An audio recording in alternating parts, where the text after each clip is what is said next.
All right, welcome back. This is the Something About Your podcast. I am Kent Lindstrom. I am your host. My guest today is Garrett Smallwood, the CEO of Wag. How are you doing?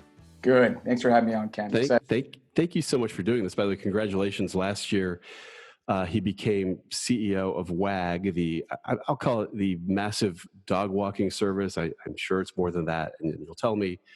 Was an entrepreneur before that, founding companies like Finrise and Vettery. And then before that, had a perfectly good corporate career that he threw away for some reason. So it's great to have you here. I'm particularly excited because we've just gotten a puppy about a month ago. Oh, no way. What kind of puppy? It is a rescue. It's 6 months old, and it's like an Australian cattle dog mixed with a bully, mixed with a Staffordshire. So that's amazing. And you rescued it locally? Yeah, it was a thing called Copper's Dream. Oh yes, I think we donated to Copper's Dream. In San Francisco, every shelter, if you're paying attention, is out of dogs, is out of pets, because people all, for whatever reason, in quarantine, adopted them all.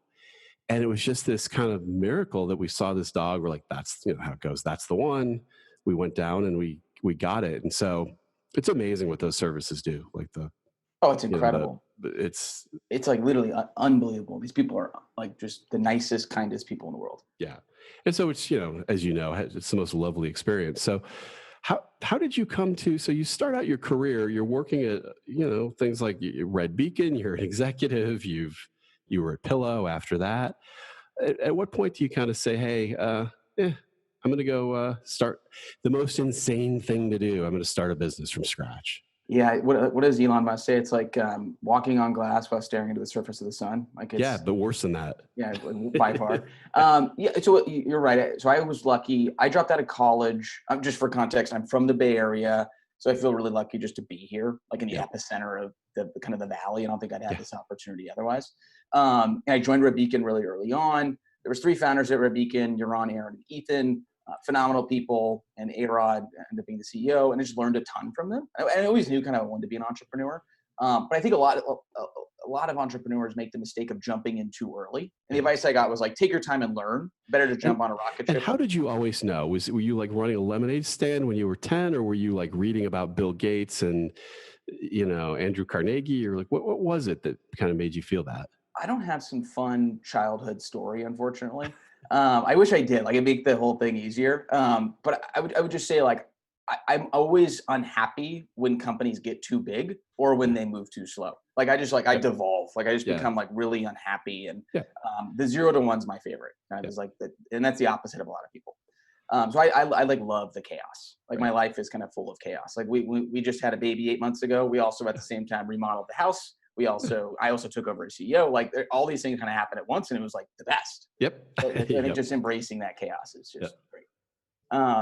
So I think, did a couple corporate gigs. Red Beacon ended up selling to Home Depot. I was at Home Depot for 3 years, which, by the way, talk about phenomenal retailer, like the ultimate omni-channel retailer, $250 billion market cap, just had navigated the omni-channel e-commerce world phenomenally.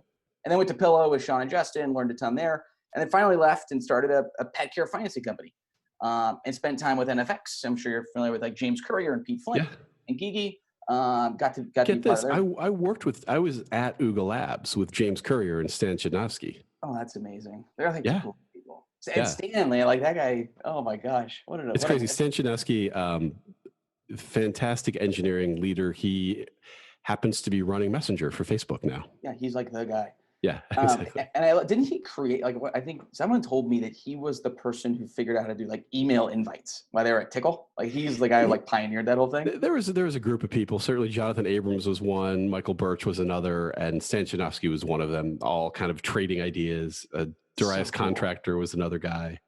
Like, they're like early stage K Factor, like figuring out how to like he really started his career too, doing something like writing control systems for BART or something, immigrant. That's so awesome. Just a great story. So you're at NFX, which is a venture capital firm, and you're an entrepreneur in residence. Yep. Yeah. So I spent some time there and then jumped into starting another company. And actually, believe it or not, 3 years ago, Wag bought the financing company I talked about. And I've been at Wag for 3 years now, and it's been quite the adventure. So you're at Wag, Softbank. Like, what's the Softbank comes and goes, or goes and comes? Like, where is Yeah. Softbank now? Yeah, we're kind of favorite. That's a kind of I feel like every 6 months we have this new thing we're famous for. Yeah. And so, just for some context to the listeners, about 8 months ago, I took over the company. I also decided to move the company in a different direction, had a different plan. And that plan, when I reviewed it with the board, including SoftBank, like there's just a difference of opinions. And we decided to split ways. I would say it's very amicable. Like I'm a Yep. huge fan of Jeff Housenbold and Ted Fike, actually. But it was just like very mutual. Like, hey, this isn't what we signed up for. This is what you want to do. That's great. Like, let's figure out how to split ways. And so we did. And I'm not going to talk too much about the specifics, but I would just generally say like great experience. I think like it's it's $100 billion fund, so you have to applaud them being able to manage like the huge pools of money they're managing and making the bets at the kind of speed they made. But they're also their willingness to kind of like I would say be somewhat elastic in their opinions. Really, like I actually applaud them on that. So how does this happen? I mean, WAG is a huge enterprise. You're working there. You're doing. I guess you're doing everything. You're doing product partnerships, corporate development.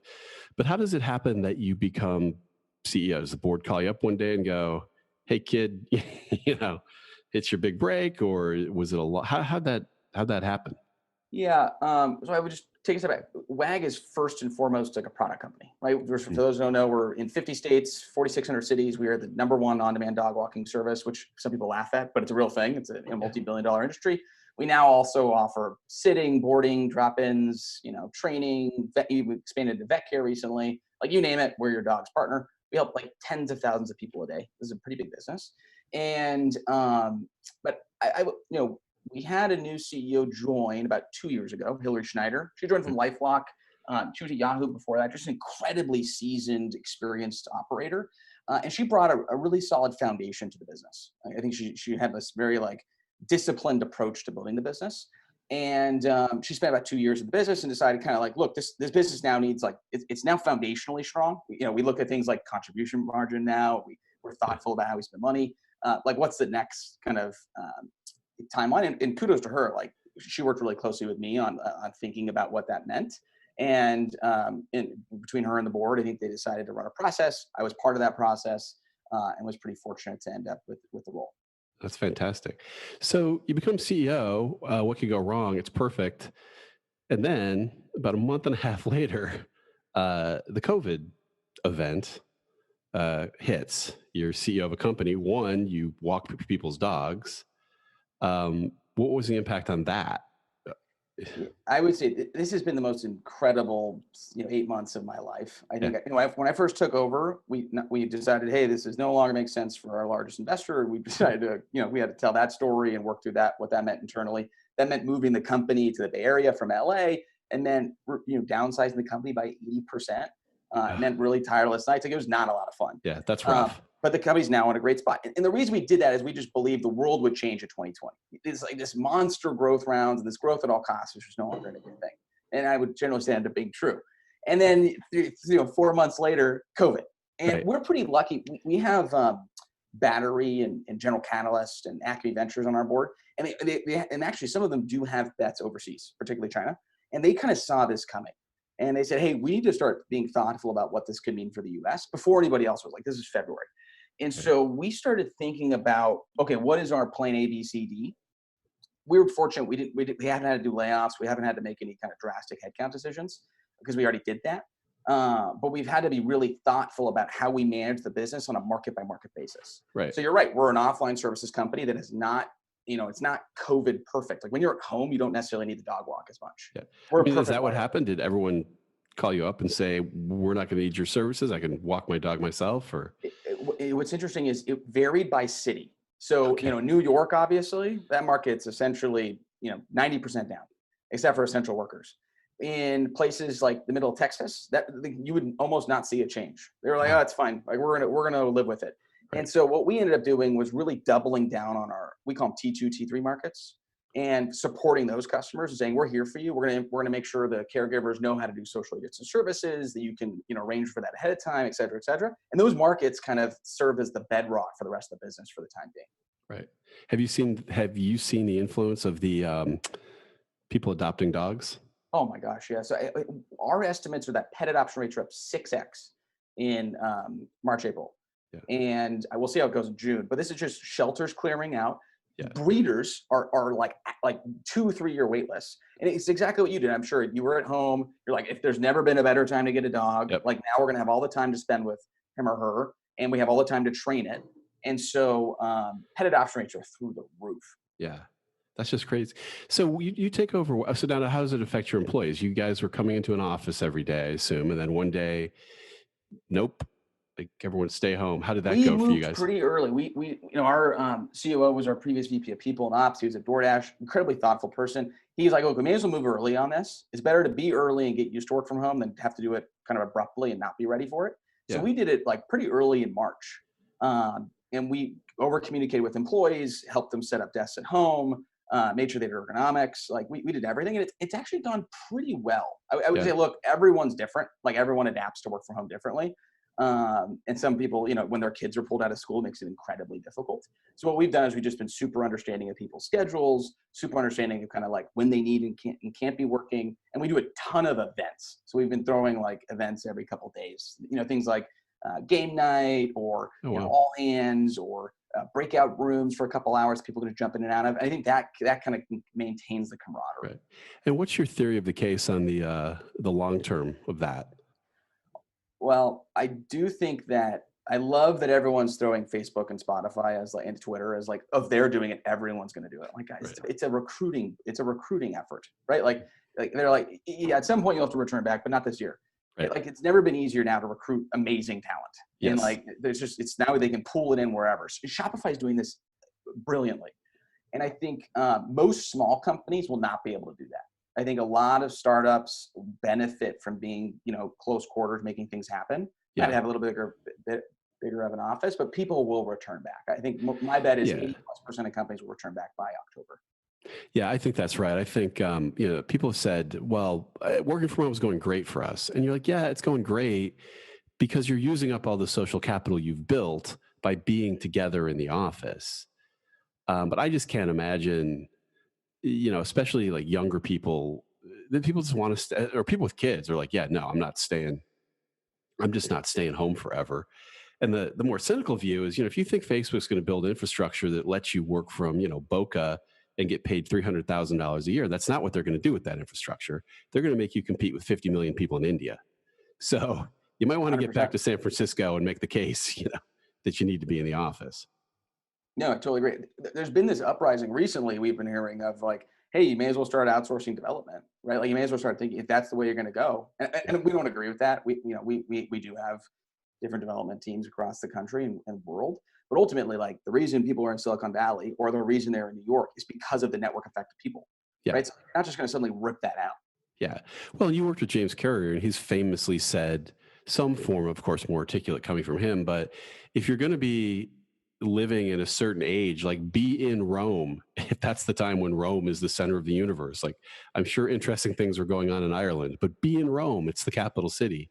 And like right now, if you think tech is what's driving the world, be in San Francisco. And it's just, you walk down, I walk down the street and I'm like, oh, there's the Dropbox founder. There's the Pinterest founder having coffee. Hey, how are you doing? You're changing the world. And I get to see you walking down the street. No, 100%. I would say SF is making some poor decisions with that. The fact that Stripe has to move out, and I think Square is also considering it. It hurts my soul. It's terrible. It's so they were on such a thing, which was companies figured out that in Silicon Valley, so everybody started out down in Silicon Valley, down in the orchards. And then companies started figuring out, hey, we're hiring these like 25-year-olds. And what they want is they want to be in a city. And I can compete with Google by putting my headquarters in San Francisco. So salary and all else being equal, they get to live in the city. And then the city just like, has this comic robber baron view of every tech company. And unfortunately, they have to move out, which is it's painful. It's a serious for me. I love the city and I hate to see it. I'd buy real estate in South City though. The Collison brothers are going there. It's going to be unbelievable. Oh yeah. Wait, what's going to happen in South City? Stripe's moving in, right? Like right, yeah. I think they have a huge office there. I think it's going to become kind of their primary HQ, and I bet other companies will follow. The alumni from unreal. And I still think this idea that everyone's leaving San Francisco, it's like, yeah, and there's about 5 million people who can't wait to move here, and take your Yeah, job. 100%. I don't think it's going anywhere anytime soon. Yeah. Yeah. So WAG famously was, deployed a lot of capital to accomplish things before you showed up. How have you kind of said, hey, all right, they hired me to kind of take this to the next stage. Is the next stage spending that kind of capital? Obviously not, because you cut a bunch of people. How'd you start thinking about this? Like, all right, change has to happen. This is what it is. Yeah, my underlying belief is that the pet space is a phenomenal space. I really do believe that. Yep. Like, like you just adopted a dog, you're gonna have a bunch of needs. You're gonna have food needs. You're gonna have walking needs. You're gonna have Oh, sitting and boarding needs. we're $6,000 in. Yeah, like you're gonna have pet insurance needs, vet care needs. Like you're gonna have all these needs. Yep. And like that's not going away. It's only getting bigger. So generally, I just believe that the pet space is phenomenal. It's resilient. Yep. People spend a lot of money. I do think that pet parents don't have a single point of entry for everything, right? So you go to Chewy for food or Amazon, kind of. You probably have a vet clinic that's local to you, but it's not like a phenomenal vet clinic. And the poor vets, man, they're just getting decimated. I think if I was going to be an investor in the next space, it would be vet space, and that's a separate discussion. And then you have these services, right? You have walking, sitting, boarding, daycare, drop-ins, training, so et cetera, et cetera. We really think that ultimately we need to be the ultimate pet partner for everything you do. So it's not just you're there for walking, it's you're there for walking, and then we're there for the weekends for sitting and boarding, and then we're there for 8 weeks for training, and then we're there for the veterinary consultation. Because you guys have facilities too, is that right? We do not know. So Wag Hotel is a separate brand. We have no kind of offline real estate, but we do offer sitting and boarding across the country. So that's the sitting and boarding professionals do that work. Yep. So anyway, we just believe that that's the next step. So what we've done is we've doubled down on kind of the product iteration. And we're again kind of moving really, really rapidly and experimenting and moving quickly with the product. And we're lucky we have a pretty big customer base we can start selling against, right? So we have this now huge pool of customers. And for context, we have 250,000 pet care professionals operating on the Wag platform. That's a lot of people, right? That are building their pet care business on Wag. And so, like there's just this overnight kind of audience for these services we're expanding into. Right. That's incredible. So what is the direction? How does the spending thing change for you guys? How does that work as you take over? Like what's your vision for kind of renormalizing this thing? Yeah, I would say the CAC to LTV kind of changes the quickest. Before you might have a couple year CAC to LTV and you're like, at some point we'll get it back. And I think now we think about things in months versus years in terms of CAC to LTV. It's probably the first biggest change. And the second change is what I just call headcount allocation. Like when you look at your headcount by department, what is the percentage that's actually in R&D versus finance versus legal versus everything else? And now it should be very heavily weighted to product and engineering. Like we should be 70+%. I think that's not always been true. Right. And then 3 is actually, believe it or not, we're pretty excited about corporate development. We think that this is going to be a great time to be buying companies and buying teams. And so where we'll deploy is where there's synergies with other companies. And I think it's just a perfect time for that. Right. And so how do you feel now, as opposed to founding the company and being in the, hey, we got 2 people, oh, we got 4 people, we have to order more lunches, whatever, to, really running a 250,000 person platform? It's a great question. I would say the stress is very different, right? Like finding product market fit is its own type of stress. And you've been there, right? You're like, okay, what do people want? And how do we make sure we have what they want? We got to sprint at it rapidly and figure out if the space is even big enough. That stress is very different than, hey, our customer success team, are they handling, enough tickets at a high enough FCR every day? Like just it's just so different, I think is the best way to explain it. And it's not that it's not as fun. It's just a very different experience. And I think I've been fortunate where I've been able to see both. I think if you only had seen one, you wouldn't feel as lucky. But I've seen the finding product market fit. I've seen the scaling product market fit, and I've seen like growing a nationwide platform. And so I feel really lucky, I think, to be in the position we're in. Yeah. And so as you look at the world of founders, maybe say, look back since you've kind of moved to a different role. What do you make of the current state of people founding companies? And we have this world where the outcomes have sort of changed at the back end, where a successful company is worth $1 billion. It used to be you start a company and you were really passionate about it, and one day it was worth $30 million. And there's $1 billion. Now it's like $400 billion for Facebook. So it really draws people into this world. What do you make of people who are becoming entrepreneurs at this point? I would say I'm not excited about the pandemic, but I'm excited about what the pandemic will do to the entrepreneurial ecosystem. Like if you remember 2009, 2010, everyone went back to big companies. Do you remember that? Like, Yeah. like everyone left their startup jobs. And that's Yeah. actually when Red Beacon started. So when I joined Red Beacon 2010, 2011, and everyone was like, it was a huge risk to go to a startup. Everyone's like, Yeah. oh, I don't know. I don't know if I want to go to, it was so much effort to recruit. And I Right. think we're going to get there like this year. I too many people I'm hearing from that are like, oh, this pandemic, great. Now I can shut down this little startup I'm running. I have a reason. I don't have to be embarrassed. And Right. so to me, it's like everyone decided to be an entrepreneur because it was cool, because it was flashy, because it was glamorous, because they could raise a couple $1,000,000. I think those are all the wrong reasons. Like if you're not passionate about a space, if you don't believe that this is going to be big, if you don't believe that you can create something actually like that makes you feel different, you shouldn't do it. And so I think this is going to be like this great reckoning, which inherently means there's going to be more talent available in the next couple of years, to go back to startups, and that more smart people will make companies worth more. Yeah. So does the entrepreneur class then, once they quit their company, do they come work for you, or what do they?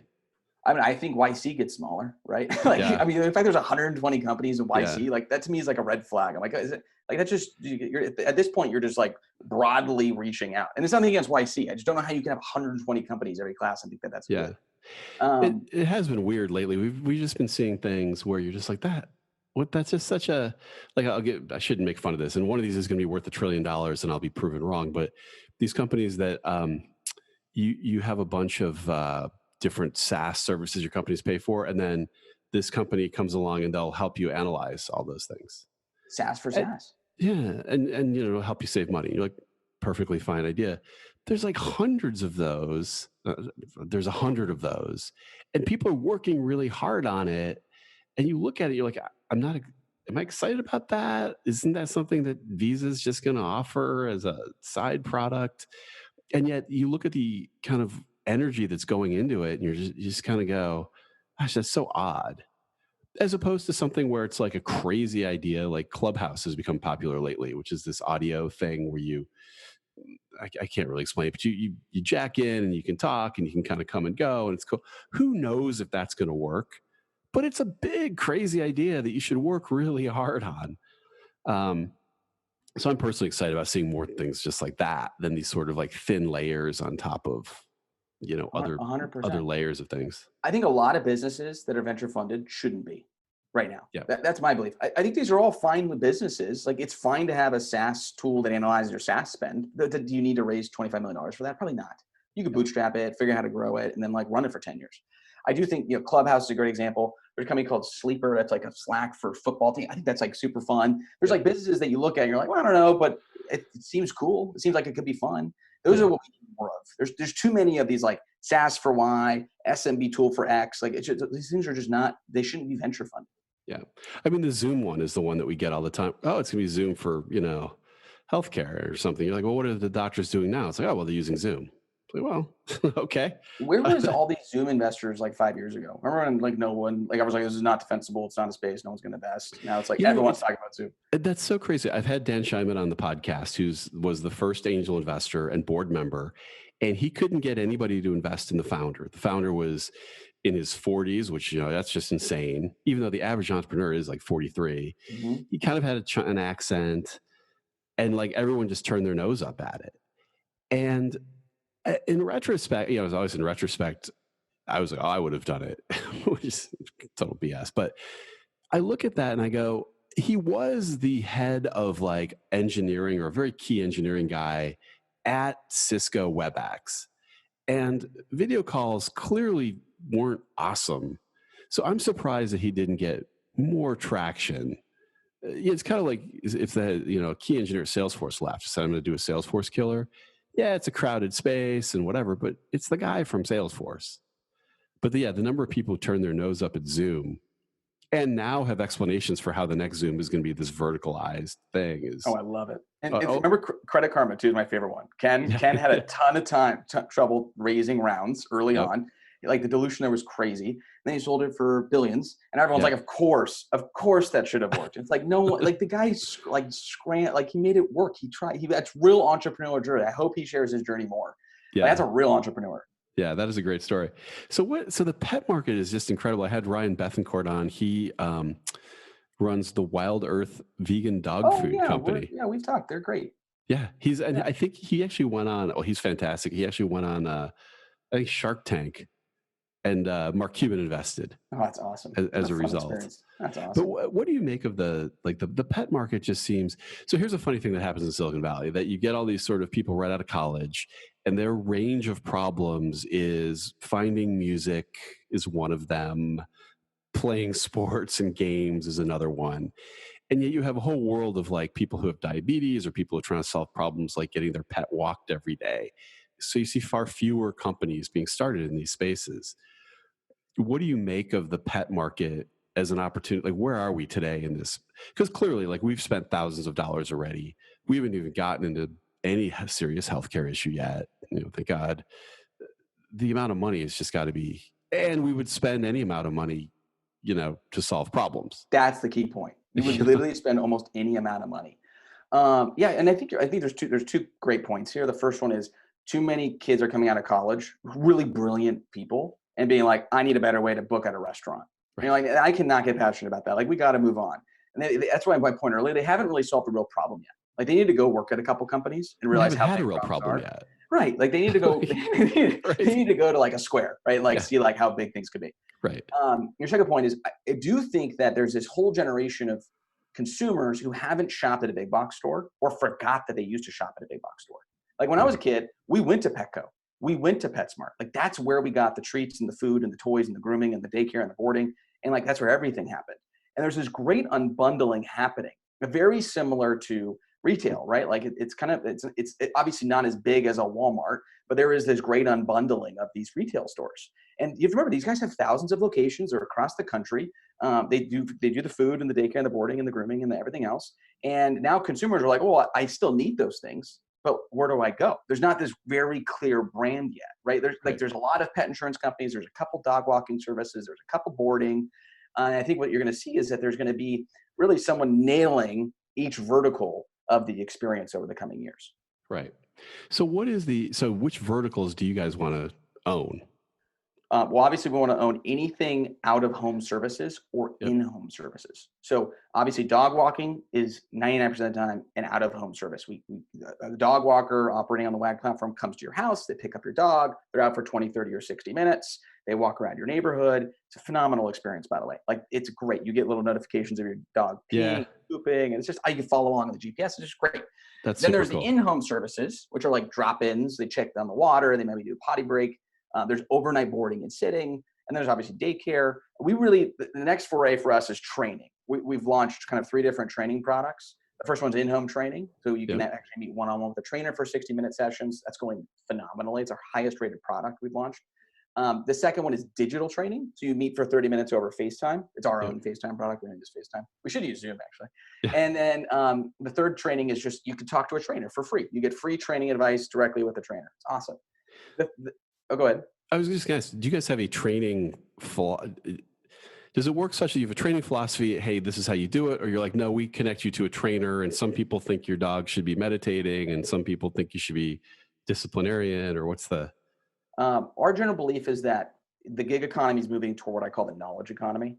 Mm-hmm. And they're going to have a lot of really skilled people looking to promote their SMB online. And we want to capture those really talented people. And what you find with dog trainers generally is they really embrace what we call positive training. It sounds like it is. You generally, you treat the dog with respect, treats you with respect, you reward it with treats and things like that. So we have a 50-point qualifying kind of quiz for trainers to operate that they have to take and pass, that we built hand in hand with trainers. And once you've passed that quiz, which is generally positive focused, you're a trainer on the Wag platform. Okay. It's funny. I'm curious, like, how your workers, the gig workers, are doing, because one of the things I've learned is that when people start making their living on something, it's going to be a winner. And I remember the first time it happened at eBay. As soon as you started realizing there's people who were quitting their jobs to sell on eBay. And I remember it happened to me with Uber, which I like everyone else, was like, oh, this is ridiculous. Who needs a black car?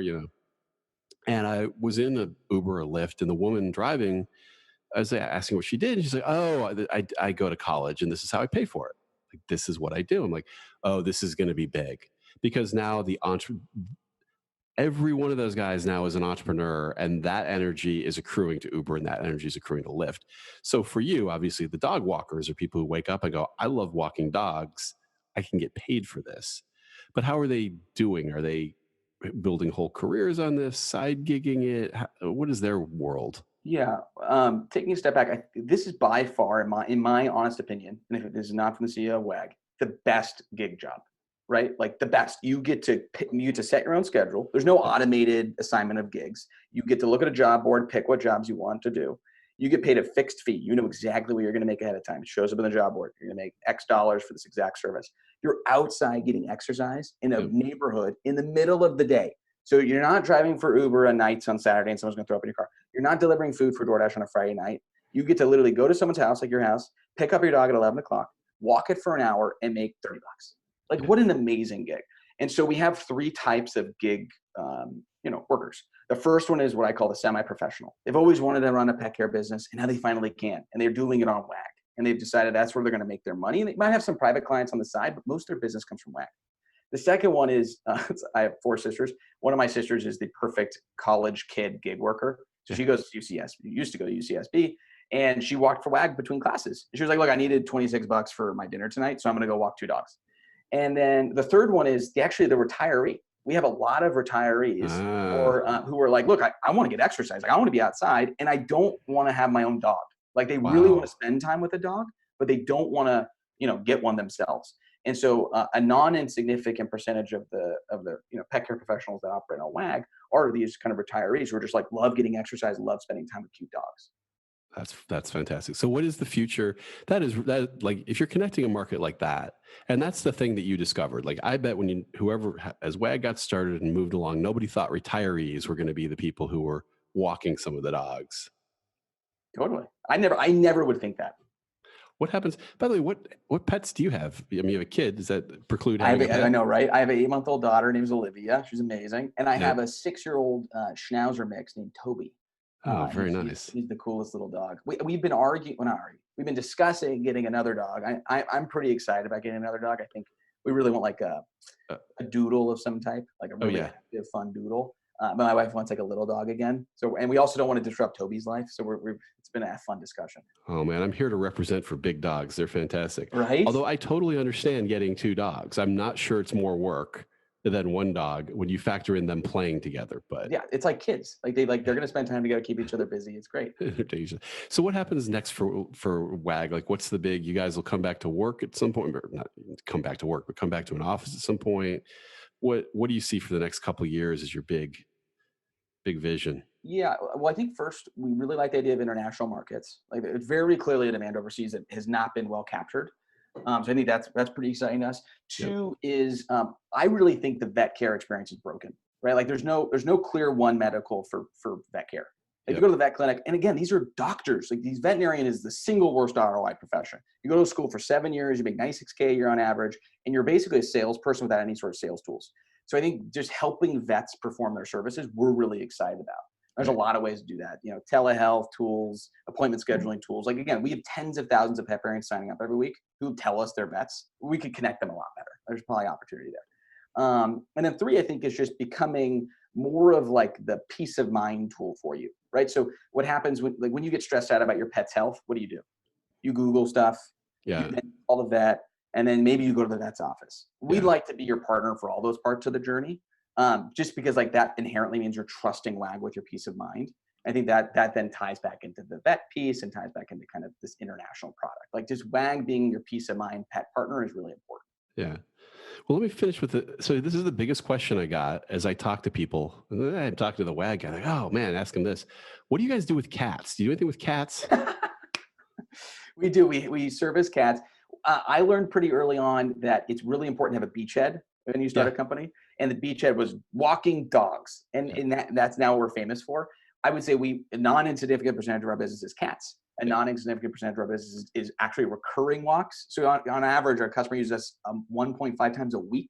Oh, I believe that. We're not the on-demand service anymore, but that's our beachhead in. So, but yeah, we do help cats. We would love to help customers' cats if they have their. What do you do with cats? This is what the dog people want to know. Don't you just leave them at home with a bowl of water? No way. No, cats are like hyper intelligent, and a lot of them need a lot of love. So, cats are the most kind of drop-in friendly service. So it's, hey, my cat's gonna be inside. They actually like love visitors.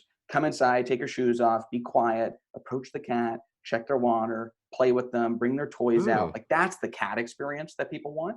And to be clear, like pet caregivers love that. Like who yeah, doesn't love playing with a cat for 20 minutes? yeah. All right, I'm going to tell the dog people that I there hope is so. something you can do with the cats. All right, well, this has been fantastic. Thanks so much for doing Of this. course. Thank you, Kev, for having me. It's great talking. Thanks, and congratulations on your continued success and becoming CEO of Wag. Oh, thank you. And hopefully we get through all this together. I mean, it's a crazy time. It Everyone needs to is. just practice patience, be empathetic. It's a crazy time for the world. And pet your dog. Yeah, pet your dog. All right, Garrett Smallwood's my guest, the Wag CEO. This is Something About Your Podcast. Talk to you next time.